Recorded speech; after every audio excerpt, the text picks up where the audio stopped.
in springtime, but only happens in the fall. The whole country is watching. Are you ready for some football?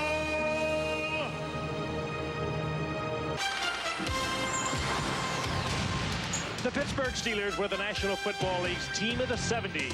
They dominated the decade with 4 Super Bowl victories. Their notorious steel curtain defense was fierce and intimidating. The steel industry in Pittsburgh is not what it was in the industrial age, but it is once again firing up the molds that produced those legendary Steeler prototypes. Jerome Bettis has hammered out over 1,000 yards rushing this year. The NFL season rushing title is well within reach.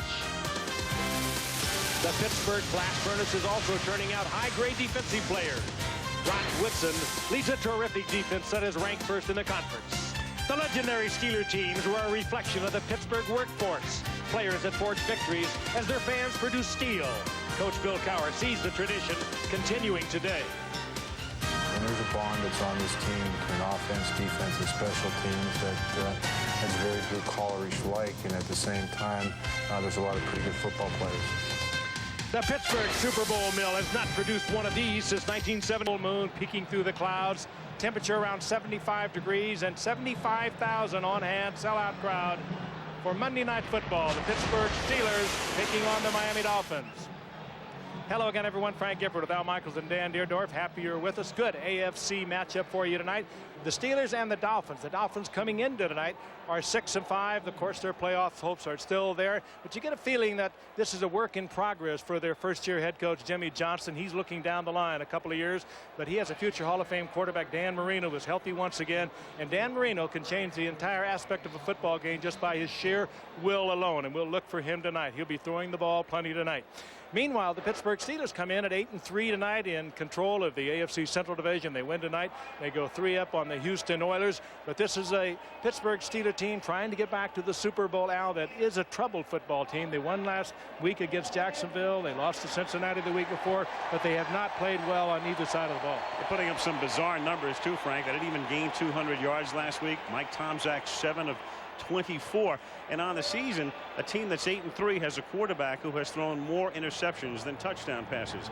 They don't expect Tomczak to win games by himself or with his arm. They just want Mike to keep them in games, and that's exactly what he's done, and give the ball to Jerome Bettis a lot, who came into this weekend as the #2 rusher in the National Football League. But like the Steeler teams of yore, this team wins because of a great defensive unit. They lost All-Pro linebacker Greg Lloyd on opening day, but Bill Cowher has kept this team together, and the defensive unit is ranked #3 of the National Football League. We asked Bill Cowher last night to sum up this team in one word. He said sporadic. He also said it's time to become consistent if they're to make a return visit to the Super Bowl. Meanwhile, they're 6-0 at home, 2-3 on the road. So a big game tonight in Miami, Dan, against a Dolphin team very much on the improve, having won their last 2 games. And of course, everybody knows what a massive rebuilding job this is in Miami, Al. And when you talk to Jimmy Johnson, he's so thrilled that this isn't a team that's just treading water. This is actually a football team that is competing for a playoff position. A win tonight, and they go 7-5, and they're right in it. We talk about a massive rebuilding. Well, what is that? Well, remember a year ago we used to talk about this football team that had 19 #1 draft choices. This was one of the most veteran teams in the league. Well, they had 10 rookies make their roster this year. 7 of them are going to start this ball game tonight. A full third of the starting members of the Dolphins tonight are going to be rookies. How have they improved? Well, keep in mind, we'll give you one number. Their last playoff game last year, when they were eliminated by the Bills, they gave up 341 yards rushing. This year, they come into this weekend ranked #3 in the league against the run, giving up less than 89 yards a game. A massive improvement. The guy responsible for all that is their head coach, Jimmy Johnson, and he's down on the field right now with Lynn Swann. Thank you very much, Dan. One of the things Pittsburgh is known for, Jimmy, is their breadth. And this week, you've got 2 young bodies, one of the rookies starting at offensive guard. How have you changed what you do on offense, or do you change? Well, then we haven't changed anything, and you're right. Pittsburgh's got the best defense in the NFL as far as giving you blocking problems, and those guards are going to have their hands full. But we feel like if we can protect and avoid the negative play, we can find some holes in that defense. If your guys can protect, is it Danny Marino who can pick apart the secondary, or will you rely more on your rookie runner Kareem Abdul-Jabbar? Well, we've got to run the football just a little bit just to keep them in sync and make sure we have some balance. But Dan will be the guy that's going to be able to make the plays against that defense. Well, we'll be looking forward to it. Thank you, Jimmy. Okay, Lynn. Al? All right, thank you, Lynn. Beautiful night, big crowd, capacity crowd. Good matchup. Dolphins 6-5, Steelers 8-3, and Norm Johnson, who's been around a long time, to kick off. Kirby Dardar and Irving Spikes back to receive. Norm Johnson in his 15th year from UCLA sends it skyward, and here we go from Miami, taken by Kirby Dardar at the 7-yard line. Running parallel along the 15, turns the corner and is thrust out of bounds by Deon Figures up at the 24-yard line. And now the Miami Dolphins. Dan Marino is a Pittsburgh native. Front, Lynn Swann talking about Bucky and MacGyver filling in for the injured Sims and Gray. We'll keep an eye on them all night long, and they begin with a run to the left side. Abdul-Jabbar across the 25. Picks up 2. Chad Brown making the stop. The Steeler defense, one of the few teams in the league still playing the 3-4. Buckner, Steed, and Henry do the dirty work up front, and they clean it up for Gilden, Kirkland, Olszewski, and Brown, the linebackers. Then the secondary, Woodson, an all-timer, and Williams at the corners, Lake and Perry, the safeties. Rod named to the All-NFL team on the 75th anniversary as you look at Keith Sims, who's been an Iron Man until now. The guard will be out for a week or 2. 2nd down and 8. And Marino's first pass of the night is caught up at the 29-yard line by Troy Drayton, the tight end. It'll be 3rd and 5. He's taken down by the linebacker Jason Gilden. And you got a quick look at Pittsburgh, their first blitz of the night. Levon Kirkland coming in, having a great year, but Dan, you would have to expect that they're going to do a lot of blitzing because they have 2 of these inexperienced linemen in there, and it's going to be key to protect Marino, but it's going to be very difficult against this blitzing defense. And I think they're going to have to run patterns like the one we just saw Drayton run. Shorter crossing patterns so that there's always someone pretty close to Marino that he can dump the ball in a hurry. You run the risk when you blitz Dan Marino. He's the best ever at reading and reacting and releasing in a hurry. And out of the shotgun, Marino throws, and it's caught just enough for a first down. O.J. McDuffie reaches out, puts the ball down on the chalk at the 35-yard line, tackled by Darren Perry, and Miami with the game's initial first down. He is their 3rd down guy. So many times they will go to McDuffie, and that time the Steelers showed the blitz at the line of scrimmage, then they got out of it. Actually, Woodson came from the outside, got the tight coverage, and Perry was able to make the stop, but not until McDuffie gets the first. First down at the 35-yard line. Marino buys time with a good play fake and then throws, and it's caught up at the 46-yard line by McDuffie. And that's close to a first down. Should be enough. Willie Williams with the coverage. Well, we have a lot of football to play, but so far the Pittsburgh Steelers have come at the Dolphins, and the Dolphins have responded offensively. Look at the time and the view that Dan Marino has downfield. Really good coverage by Willie Williams all over McDuffie, who got a very fortunate bounce of the football and was able to control it. But you just can't give a guy like Marino a look like that and expect it to be an incomplete pass. And notice how he always picks up the receiver with the single coverage. I thought Williams actually hit McDuffie early. There was no flag, and McDuffie was able to keep control. And there's the guy that took over for Dom Capers, who went to Carolina, Dick LeBeau. He will send them and send them and send them. First down from the 45-yard line, and it's Abdul-Jabbar probing the middle. Kareem Abdul-Jabbar out of UCLA. His name is Sharman Shaw, and he changed it before his senior season. Jimmy Johnson drafted him, and he's given him the starting role along with the blocking back, Pritchard. So Jimmy Johnson, as Dan said at the top, a coach not afraid to play the kids, and this is a team, as Frank said, a work in progress, and the Dolphins will be probably on a very upward moving graph over the next couple of years. Well, if they have any more drafts like the one they had in 1996, look out. Getting a lot of productivity out of this draft. 2nd and 9. Marino out of a 2-back set this time throws, and that's caught at the 42 of Pittsburgh by Fred Barnett, who started the season having surgery, and it was big-time knee surgery, not the arthroscopic kind, but they didn't put him on injured reserve, and back he came at the end of October. Well, he had a full reconstruction ACL. They put a cadaver ligament into that knee in August. Is just remarkable. He was working out within 6 weeks. He's back playing full-time now. Started last week, but Barnett will make a big difference for Dan Marino. He is a great receiver when he's healthy, and he appears to be just that. Marino, a hot hand on the opening drive. Danny is 4 of 4 from the 42-yard line. Back to the ground, and Abdul-Jabbar swings to the outside. Crosses the 40, taken down at the 39-yard line by Darren Perry after a pickup of 3. Question for you, Dan. 2 inexperienced guards in there. We're talking about Bucky and McIver. And Chad Brown a little shaken there. Well, he came into this game with a sore ankle, and Chad Brown leads the Steelers with 10 sacks, and he took the outside linebacker spot of that man right there, Greg Lloyd. And right now, a man who came in with a sore ankle looks like it's a lot more sore than it was the play before. The Steelers can't afford to lose Chad Brown. From the 38-yard line on 2nd down and 7, Abdul-Jabbar, same play inside the 35 and taken out at the 33, a little short of the first by Darren Perry. And they came right at Chad Brown. A great lead block, and to put Brown on the ground, and now he's going to have to leave the ball game. Limping. Yep, there is no mercy in this game. Chad Brown got up limping. The Dolphins come right back at him.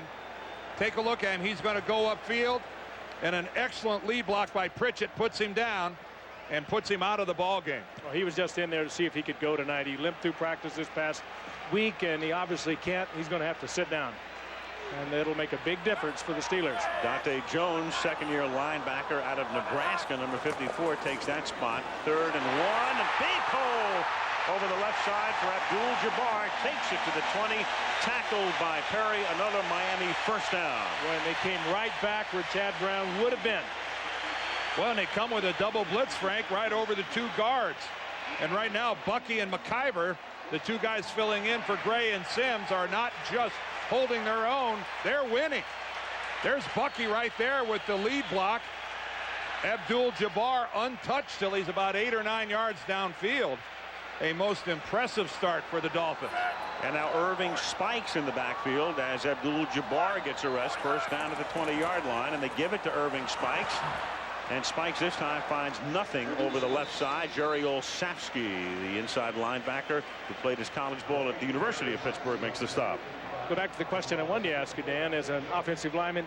When you have 2 inexperienced guys in there like Bucky and McIver replacing Sims and Gray, is it better to work on the run during the week, run on the pass? What can they pick up the easiest? Well, yeah, the run would be the easiest to pick up, because the run you're moving, it's the intricacies of pass protection, I think, would be their biggest problem, and where they spent the bulk of their time working during the week. There's a lot more communication between the linemen, between the center, the guards, and the tackles on their pass pickups than there is in their run blocking. 2nd and 10. Marino is 4 for 4. And now he is 5 for 5 on a short gain. Troy Drayton loses his helmet, stays with it, makes the catch over the middle.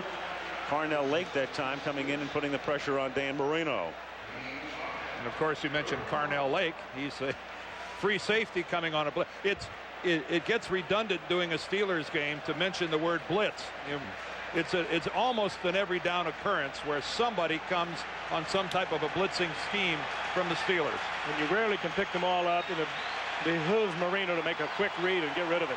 3rd and 5. The Dolphins have had the ball for half the first quarter. No score. This is the game's opening drive. Inside handoff to Bernie Parmalee. And his first carry of the night takes it to the 5-yard line. So the Dolphins, on a beautifully executed drive. Marino's been perfect. Gary Stevens, the offensive coordinator, on the right. 3 different guys have carried the ball, and it's 1st and goal. Well, Gary Stevens wins that one because Rod Woodson comes on a corner blitz, but he's coming from the left. Watch, there he comes in. He's chasing Parmalee. So Gary Stevens hits a home run, calling the run that happened to be going away from where the Steelers and Woodson came on the blitz. That's just luck. Well, maybe Gary Stevens knew they were going to blitz, but that's a fortunate call. 1st and goal is the 13th play of the drive. And Abdul-Jabbar gets about half the distance, takes it to the 2-yard line. Levon Kirkland makes the tackle, and the Dolphins have had the football for 8.5 minutes. And they surprisingly have done so well with Bucky and McIver filling in there. They've been able to run the ball. They picked up the blitz on almost every occasion. Sometimes a man came in free. Marino was able to pick up the read. He got rid of the football before they could get to it. They're doing a great job. Andrew Franklin's record goes down in this, the 12th game of the season, rookie rushing mark. Kareem Abdul-Jabbar etches his name into the record book. It's 2nd down and goal from the 2. Oh, Dan Marino saw Carnell Lake cheating up off the edge, and he went to change it. And then the Steelers changed, and he had to call timeout. Yep. Well, the Dolphins have had the ball for 9 minutes, 1 second, but there's still no score.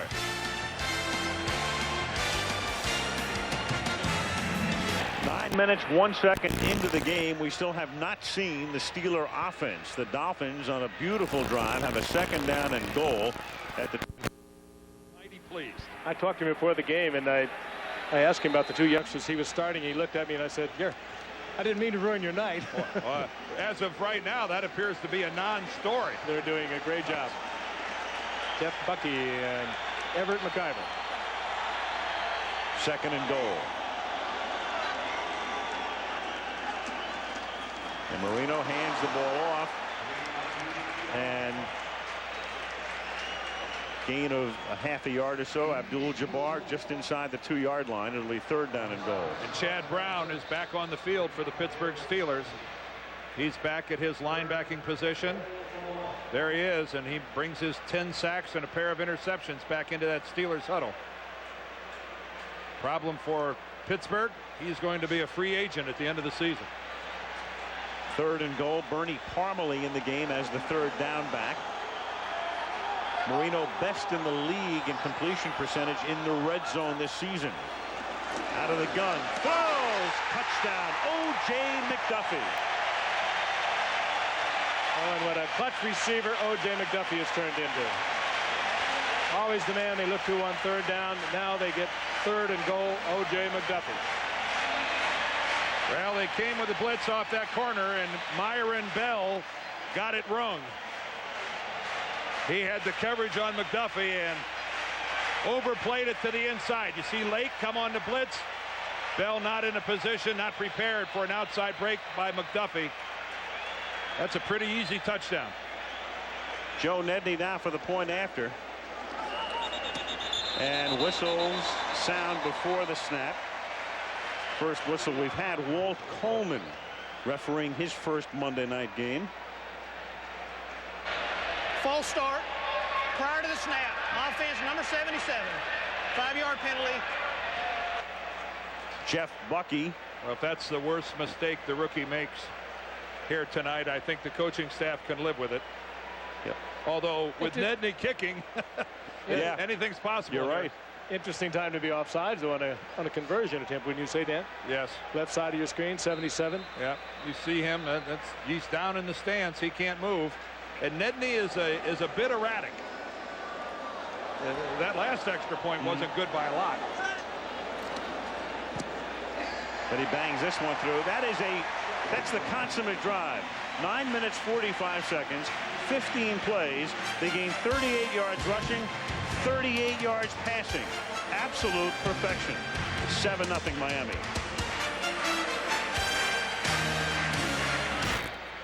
There's the Miami Dolphin offensive line sitting on the sidelines in front of the fans. They've worked up a pretty good lather here, and there's the quarterback brain trust.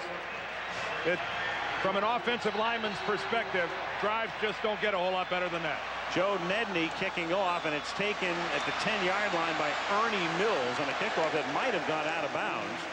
But Mills runs it back out to the 24-yard line, tackled there by special teams maven Larry Izzo. 5:05 remaining in the quarter as Tomczak gets ready to come in. 7-0 Miami.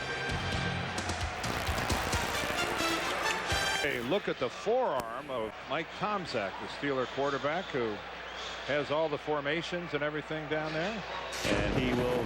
He's been here 3 years. If you think you'd have that down. He'll be having Bettis and Lester behind him, Johnson and Yancey Thigpen, who was hurt the first half of the season. Bruner, the tight end. Jackson, Wolford, the great Dermontti Dawson, Myslinski for the injured Stye, Brendan Stye, and Justin Strelzik, the interior 5. From the 24-yard line, the first offensive play of the night for the Steelers is a 5-yard pickup by Jerome Bettis up to the 29-yard line. He's tackled there by Dwight Hollier. Dolphins play a conventional 4-3. 2 rookies on the left side, Shane Burton and Darrell Gardner, their top pick out of Baylor, with Tim Bowens and Danny Stubbs with 8 sacks. Hollier, Zach Thomas, and what a story he is, which we'll detail as we go along, and Chris Singleton, the linebackers. Buckley and Jackson at the corners. Oliver and another rookie, Sean Wooden, are the safeties. There's Brendan Stye. He's got a damaged elbow. He's been out for 6 weeks. Probably be back next week. Tomczak, deep drop on 2nd and 5. Hits Bettis underneath. And Bettis, the monster truck, takes it to the 43-yard line. Zach Thomas, the linebacker, tracks him down there. Well, I think he was Zach's man coming out of the backfield. Zach got caught looking into the eyes of Mike Tomczak. Tomczak looked him off a little bit, and Bettis came perfectly free and gets a big pickup. See number 54, he's looking right at Mike Tomczak, and here comes Bettis out of the backfield. They don't throw to Bettis that often. It's only his 18th catch in this game, number 12. 15-yard pickup. First down, Pittsburgh at the 44 with Miami up 7-0. And there's Bettis finding some room over the left side, but Lewis Oliver, the hard-hitting safety, comes up to knock him down after a gain of about 3. Well, Miami is going to have to stop Jerome Bettis. They should take the risk on Tomczak getting the completions, but they do have to stop Jerome Bettis, or this game could go right down the tubes for them. And before they get to Bettis, they have to deal with Jackson, Wolford, Dawson, Myslinski, and Strelzik.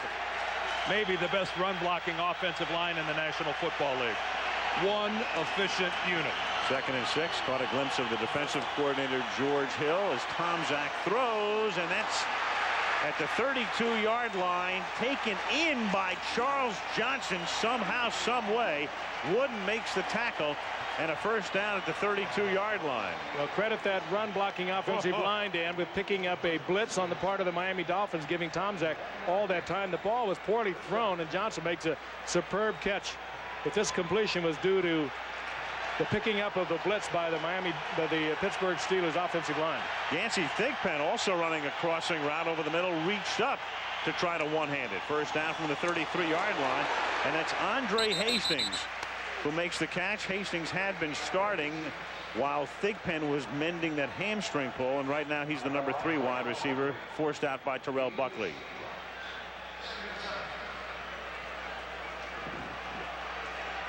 And pretty good protection for Tomczak. Tomczak is 6'1", if he's 6'1", and that's not tall for a quarterback. As you can see, sometimes you got to throw between people. 2nd and 7 at the 29-yard line. 2 minutes to go in the quarter with Miami leading 7-0. And Jerome Bettis, and they converge on him as he takes the handoff.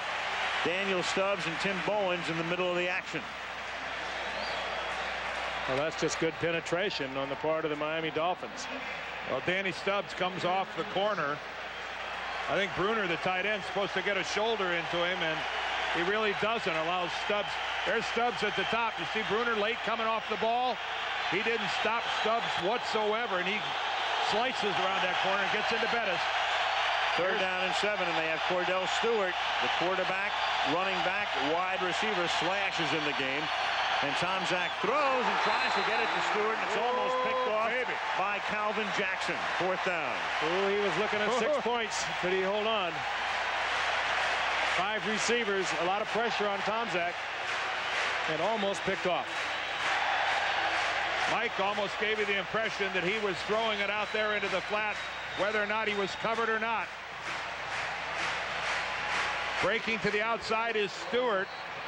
And Jackson looked like he was running a crisper pattern than Cordell Stewart. Now a 47-yard field goal attempt. Tomczak to hold. Always keep that in mind, that the quarterback is holding.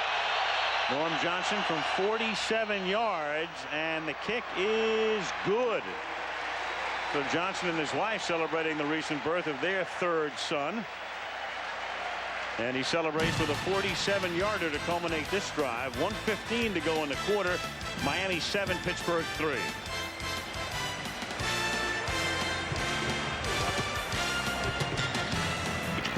throwing for 38 yards on the opening drive. The difference was Miami also gained 38 on the ground and got the touchdown. Tom Zach's Steelers settled for the field goal. It's 7-3. Miami up by 4 with 1:15 to go in the quarter as Norm Johnson kicks off. Good deep kick, taken 2 yards in the end zone by Irving Spikes. And Spikes hit hard up at the 17-yard line. Tim Lester, the blocking back, the fullback who helps pave the way for Bettis. 1:04 to go in the period. Marino ready to go back to work, up by 4. Ball is being brought to you by the complete line of 1997 Lincoln and Mercury automobiles. Norelco reflex action razor. Anything closer could be too close for comfort. Prudential bringing. And Mills is wide open. Look at this ball thrown up and over, and look at the time that Mills has to go get the ball. Once he makes the catch, he's going to pull it down now because he knows he's going to get hammered. He pulled that ball into his chest. Perfect catch and the perfect throw. But really, there's nobody there. Now here's where the football begins. Inside, when you get inside the 30-yard line, everything gets shorter. Ernie Mills emerging as a starter in the final month of the regular season, coming up with that leaping grab on a delay. Foster bringing to the marker. Pepper Johnson, Don Griffin on the tackle. You know, 10 more. John Jackson is on Stamps, and this is what. Hold on just a second. See this guy here, and out here is going to be Stamps. This guy out in the corner. Watch what Jackson does. He'll make, here he goes back, now watch, he sets up, he gets Stamps now, he'll turn him inside, just a little bit of holding, and that enables the running back to get out to the outside, Barry Foster.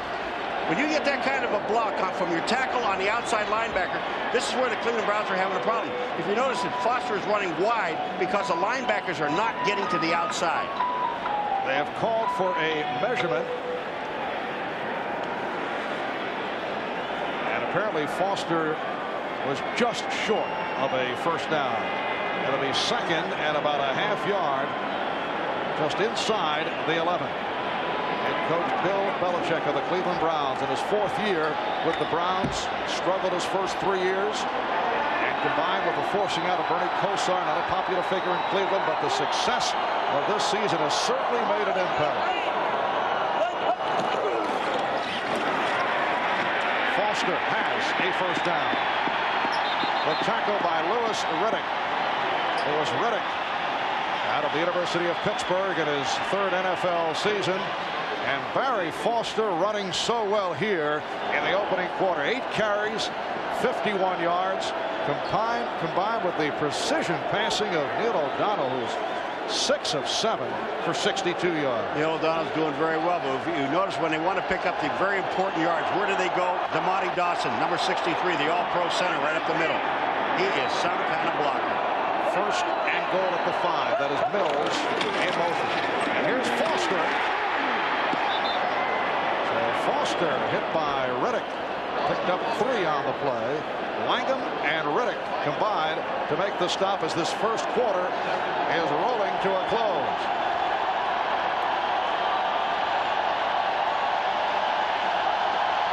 That's the end of 1. Here at Three Rivers, the Steelers 3 and the Browns nothing. Right here, and this is Bill Johnson. Watch his leg buckle when he hits him. Then we're going to stop it. There goes the leg. It buckles. He's down. He turns him over to left. Now look, hold it in here. Now he jumps in and takes on Pepper Johnson. Pepper, he turns him out. Here comes Barry Foster. That any good? What Earhart say to us about him? The only complaint he has about the guy is too nice. Yes. That can be a very annoying quality also, can it? He tries to get him mad. He'll have a perfect game. Very few people have a perfect game. He'll look at the film with Damati Dawson and say, well, coach, how'd you do? He said, you were lousy. You were lousy. And he said, oh, thank you. I'll be better next time. Unusual motivational tactics. Yeah, I like it. By Ron Earhart. Second and goal, down at the 3 as the second quarter gets underway. Foster kicking his way, and he is stopped. A yard on the play for Foster. Pepper Johnson, who leads the Browns in total tackles, able to get the wraps on Foster. All right, what Pepper does here, watch. They're going to pull. When they pull, he just comes in right behind the guard and makes the play. That's hustle. saves the touchdown. But when the guard pulls, Pepper Johnson just fills the hole as a middle linebacker. Nice play. Pepper Johnson signed as a free agent last season after he was cut by the Giants. Had spent 7 years with the Giants. 8th play of the drive is coming up. Foster has carried the last 4 plays. An official timeout with backup tight end Craig Keith hurt. 7th round draft pick last year. Guy who made the roster as a 4th tight end last season and has been getting the playing time this year. We'll be right back. Welcome back high above Three Rivers Stadium. I'm here with a couple of nervous Cowher ladies. This is a Kay Cowher, and this is Megan, who's already a TV star. You guys nervous? Sort of. Now, we understand that even though Bill's won a couple AFC Central titles, he cannot beat you one-on-one in basketball. You, the former NC State star, and of course, a star along with your twin sister Faye for the New York Stars. Well, I played. I'm a former player now, but he has a difficult time in our driveway. Okay, let's send it back to Marv. All right, Hannah, it's a 3rd and goal down at the 2-yard line for the Pittsburgh Steelers, who lead 3-0. O'Donnell, Bullets, touchdown. The tight end Eric Green in front of Pepper Johnson.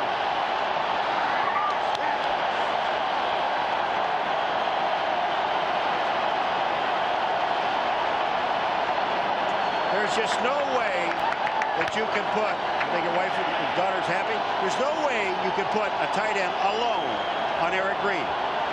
It's an impossible task. You've got to put somebody else helping him. If when you're down there that close and you know that Neil O'Donnell wants to go to him, you've got to double cover him. And here is Anderson adding the extra point. Eric Green is a guy who has seen his production fall off this season. A lot of questions about Eric Green, in particular since he will be a free agent following the year. Well, you know, you look at it. There's Mrs. Cowher, yeah. Yes, Kay Cowher certainly enjoying the moment. Start for the Cleveland Browns. The Pittsburgh Steelers with a 10-0 lead. Less than a minute into the 2nd quarter.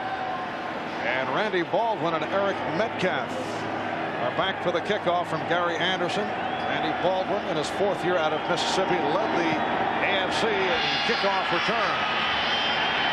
It is taken, however, by Metcalf. Trying to put a move on, but it did not work out at the 24-yard line. He was down, so they will wave Myron Bell back. Gary Jones making the stop on Metcalf. On this touchdown, if you look at Neil O'Donnell's eyes, he'll tell you exactly where he's throwing the football. Watch his eyes. He's looking at Eric Green the entire way. Comes back, he sees Green. But where do you see the catch Green makes? This is outstanding. Leans out. There's no chance for Pepper Johnson to make a play on this ball because watch where it's thrown. To the inside, away from Pepper, and he makes the catch. Perfect. Browns start out at the 25. Vinny Testaverde coming off his best performances of the season, the last 2 games, off to an 0-for-4 start. Goes to the ground again. Ernest Biner bringing out to the 32-yard line, met by the strong safety Carnell Lake. And in all fairness to Testaverde, though, he had 2 drops by the rookie Derek Alexander, and that changed the complexion of the 1st quarter. It also put Derek Alexander on the bench. Testaverde 0-for-4 at the start. Neil O'Donnell has been sharp, 7 of 8. 2nd down and 3 at the 32. Remember, in Testaverde's 2 games against Cleveland, intercepted 6 times in all. He's had his difficulties. Back to Biner, trying to make the cut and run out of bounds at the marker. Deion Figures, the right corner, forced him out. But it is a 1st down for the Browns. Only their 2nd of the game. Biner, with his experience, Marvin, he just gets himself to the outside. There's no place to go inside. Look at here. It's all blocked up. So he goes back to the outside. Kirkland 99 can't make the play. And look at Biner. He is looking for the yard marker. He knows exactly where he has to go, and that's where he gets to. Michael Jackson at the top of your screen to the right. Testaverde going the other way for Carrier. And Figures on the coverage.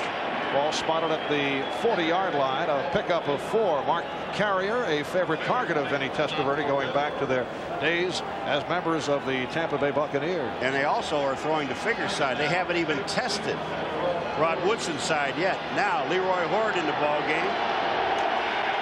Earlier we saw Craig Keith, backup tight end for Pittsburgh, helped off the field. The report sprained ankle, and they are x-raying it. Here's Testaverde off the punt, able to complete to Horde, and it was ruled. Now it's ruled incomplete.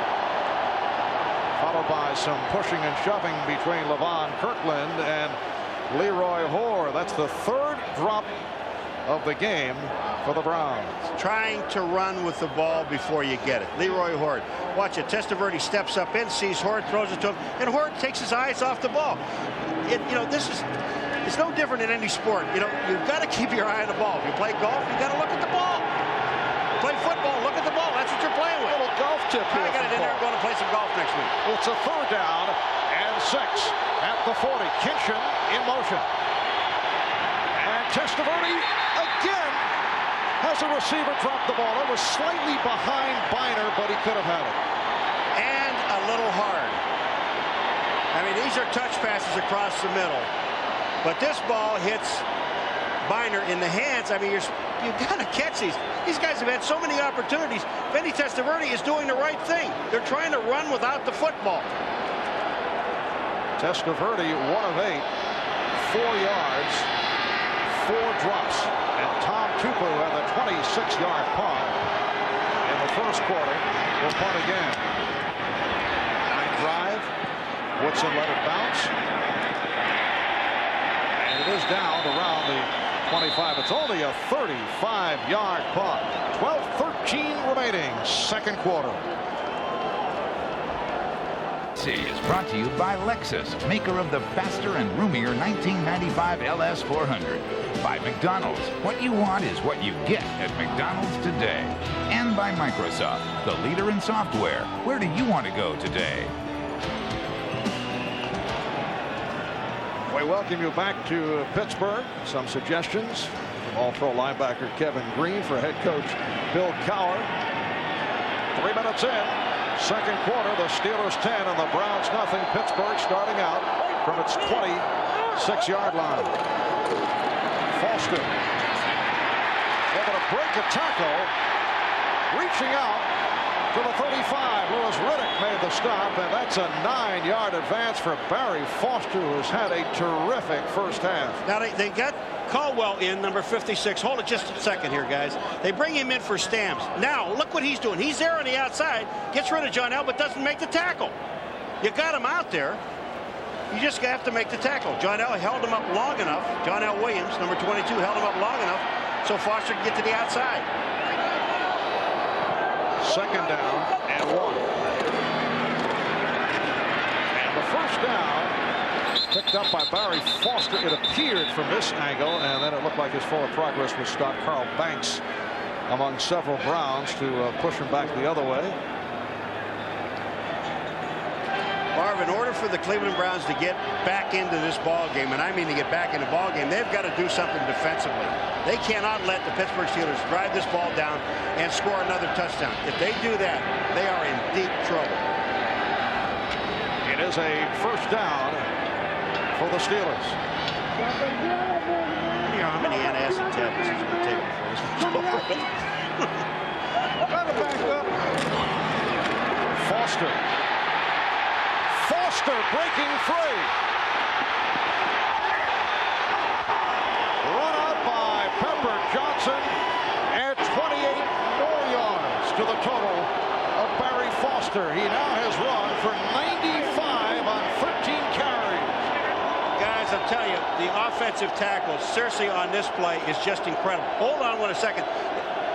Let this guy, number 72, seriously, watch what he does. Watch this. You see the kick out here? See the kick out? That's Caldwell again. The kick out, the block inside.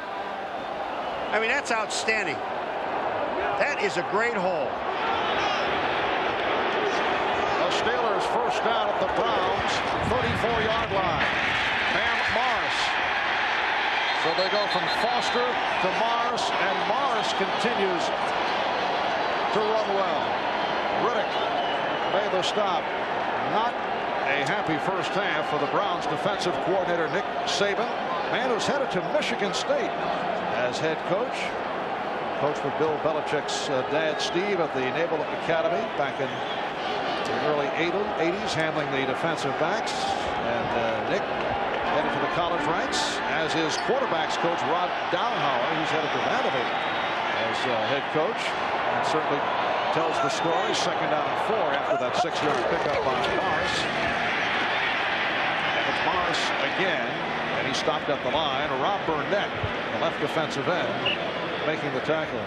Now, if you don't throw the ball, you got 3rd and 1. If you're not going to throw the ball, then you just take the ball and you run up over Damani Dawson and Love. Look at, he's saying that much. Give me a running play. I got the backs. Give me a running play. Phil Sauer has such great intensity, so focused. Paul, one afternoon this year, he was seated next to a woman at a civic luncheon. He asked politely, "What is it you do?" The woman said, "I am the mayor of Pittsburgh." John L. Williams for the touchdown.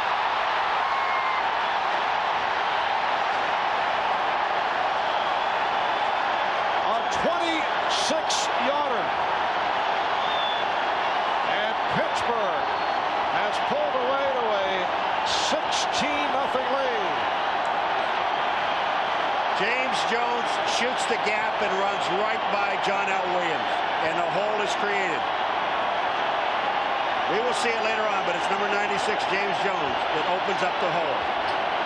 John L. Williams signed as a free agent from Seattle after spending 8 years with the Seahawks. Anderson adds the extra point. First 3 drives for the Steelers, they have run for 133 yards. They are eating up the Browns on the ground. 9:03 to go, first half.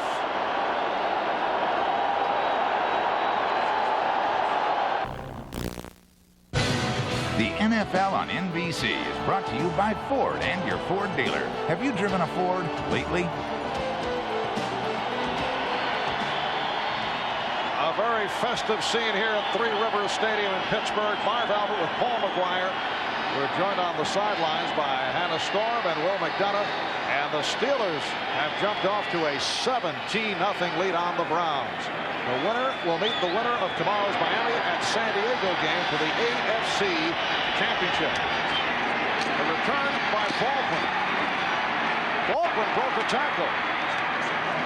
Is able to bring out to the 44-yard line.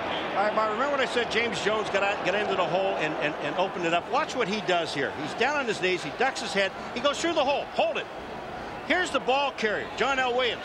Here's James Jones. He's looking for Bam Morris over here. John L. Williams goes by. Now, there's missed tackles along the way. That's not all his fault, but it was his fault at the hole. He went through the hole, and just once he puts his head up, the runner's by it. Here he comes. Watch in the hole. He's down on the ground. Stop it there. Boom. John L. Williams is already gone. 6 plays, 74 yards within 2 minutes and 50 seconds. All 6 plays on the ground. Good kick return by Baldwin for 37. Good field position for the Browns. Testaverde with a touch pass and able to complete to the tight end, Brian Kinchin. Covered by the right corner, Dion Figures. That time Testaverde looked downfield, but now look at Carl Banks, and there he is. He's yelling at everybody. I mean, Carl Banks is upset, physically upset. He said, "We are not doing anything. We're not tackling anybody. We're in the wrong defenses. We're not doing anything right." And they haven't done anything right. I expected the best defensive game we've seen all year. We are seeing that by Pittsburgh, but we are not seeing anything near it by Cleveland. 2nd down and 5 at midfield. Back to the ground from Leroy Hoard. And he is collared short of the first down. The combination of the left defensive end, Brenston Buckner, and nose tackle Joel Steed combining to make the tackle. I don't think there's any question. The way Leroy Hoard runs, give him the ball again. You've got about a half a yard. Leroy Hoard will do whatever he can to get that half a yard. They've got to do. I mean, this is the offensive coordinator. He is upset. They have not done anything. 3 and out.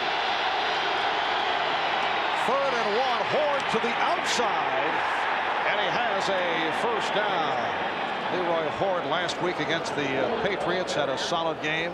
66 yards and a touchdown. The one question mark with Leroy Hoard always in the background, the fumble problems. And this year, Paul, he has fumbled 8 times and lost 5 of those 8 fumbles. Well, on this play right here, he held onto the ball very well, and he went outside. He saw figures there. He knew he couldn't go any further. Now, the only thing that's in his mind, I've got to get the first down. I need a half a yard. He turned it up. He did the right thing. Browns first down at the Steeler 45. 7:15 remaining. First half. Fake on the end around. Testaverde looking to freeze the defense. Throwing for Carrier, and it's intercepted. Intercepted by the free safety, Darren Perry. Darren Perry, who had 7 interceptions in the regular season, 3 coming against Testaverde in their first meeting. They're going to put the ball on the 1-yard line. Testaverde really has no business throwing this ball to Carrier. There is double coverage on Carrier, and Perry is just playing center field. All that faking in the backfield didn't do a thing to the safety, Perry, number 39. All he did was wait. He waited and watched Testaverde. The ball was thrown, double coverage on Carrier, and he makes the interception. But it was a terrific interception. I mean, he looked like a receiver instead of a defensive back. See the double coverage? Here it is. But look at this interception by Perry. See, the ball is at the 1. He's pulled into the end zone. That's where they're putting the ball, at the 1-yard line. But on the double coverage, if you'll stop here, stop.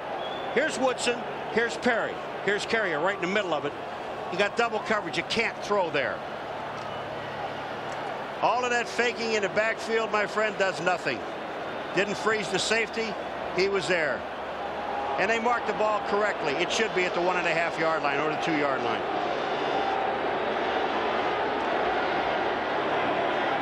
And there's Darren Perry out of Chesapeake, Virginia, in his 3rd year from Penn State, picking off Vinny Testaverde. So the Steelers from the 2. 7 minutes remaining. First half. Pittsburgh up 17-0. Foster on the slant to the left with a short pickup. Barry Foster spent a couple of weeks on the sideline with cracked bones in his back, and then returned to face Cleveland 3 weeks ago. Ran for 106 yards. Had a very big game earlier in the year, bothered by an ankle problem. As we mentioned earlier, the subject of much trade speculation. It's been an injury-hit season. Some of those injuries have been questioned. Don't coaches always question injuries? They never believe anybody's hurt. The threshold of pain question. And a stumble by Foster back at the 1-yard line. Carl Banks covers him up. Foster just tried to make a cut too soon. A quick cut. It's very slippery down here, and there's also part of the baseball infield. And watch what Foster does. As he plants that leg, he just slips out from underneath him. You got to be deliberate down here. Banks falls on top of him, but you really have to be deliberate. You can't be fancy. Run at the hole. If nothing's there, then you can skip outside. But don't try to make those hard cuts. This ground is frozen. 3rd down and 11 back at the 1. And Foster finds some running room, brings to the 6-yard line. And that will bring on the punting unit. If I'm not mistaken, this is the first punt, huh? They've been moving down the field. They've scored every time they had the ball. And Mark Royals will make his first appearance. Averaged just under 40 yards per punt. Saw that stat inside the 20. 35 punts to lead the NFL inside the 20-yard line. They like to keep it away from Metcalf. And they do. Carrier on the return. And a good one. Carrier to the 31-yard line, a 43-yard punt, and a 19-yard return. They told us Metcalf doesn't block. Yes, he does block. He saw Carrier waiting for the ball. He knew that he was going to get nailed, and Metcalf steps over, and you talk about sacrificing your body. Eric Metcalf, nice block. Here it comes. Watch Metcalf come over. He sees the defender down. Bam! Just think a shot. Willie Williams goes down, number 27, and Metcalf, credit him with this run. You'll see Willie Williams, watch him disappear. Here goes Metcalf. Whang. Nice shot. So the Browns from the Pittsburgh 30-yard line. Swing pass for Hoard. And runs it out of bounds at the 26, run out by Chad Brown. Just under 5 minutes to go in the first half. A reminder, tomorrow, join NBC Sports as the AFC divisional playoffs continue starting 3:30 p.m. Eastern time with NFL Live. Miami at San Diego. The winner will either play at Pittsburgh if the Steelers hold on and win here today next week in the AFC Championship game, or will host the Browns if the Browns should come back and win today. Testaverde off the punt, able to complete, and has a first down. Michael Jackson with his first catch of the day. Michael Jackson had a standout game last week against the Patriots. 7 receptions, 122 yards. Michael Jackson says they won't allow me to score in the left-hand corner of the end zone, but he said I'm going to get there. Michael Jackson, total concentration on the ball. He did sit out a game, yes, he missed the meeting, and he was disciplined, and he realized why. At the prior game against Seattle, this is Ernest Biner. Short pickup. Buckner and Green make the stop, and again some chatter following the tackle. It's Kevin Green, 91, involved, along with Brian Kinchen, the Browns tight end. Back to the subject of Michael Jackson. He was benched for most of the Seattle game the previous week prior to the playoff against New England, late for a team meeting. And it certainly, according to Bill Belichick, got the attention of Michael Jackson. Yeah, when you say you're not playing, got your attention. Second down and 9. Out of the Steeler 13. Just under 4 minutes to go. First half. Biner. Ernest Biner with his 8th carry. He has run for 39 yards. Well, we're seeing Derek Alexander in the game for the first time since he dropped the 2 passes in a row early in the first quarter. He is back in the game. He was on that last play, but only in a blocking assignment. Derek Alexander, first-round pick. Browns' second selection on the first round, and he's had an outstanding season. Third down and 5. Out of the 9. Crowd urging on the Steeler defense. Vinny Testaverde calls for a timeout. Well, the reason that they wanted a timeout, I'll tell you why. Kitchen was supposed to be up on the line. He didn't get up on the line. All the guys were waving at Kitchen to get up on the line, because if he didn't, he had Orlando Brown exposed. He would have been an illegal receiver, and he didn't have enough guys up on the line. And all the receivers were waving at Kitchen, get up on the line of scrimmage, and he was in a slot position. You see him shaking his head. Look at out here. This guy right here is Kitchen. Now watch where he sits. He's there. Now watch this guy, and this guy. They're all going to tell him, move up. So they're waving at him. They have Brown exposed right here. Get up. They're waving. Jackson's waving. Now they'll wave. Now Alexander waves. Get up. So and Kitchen said, who, me? You talking to me?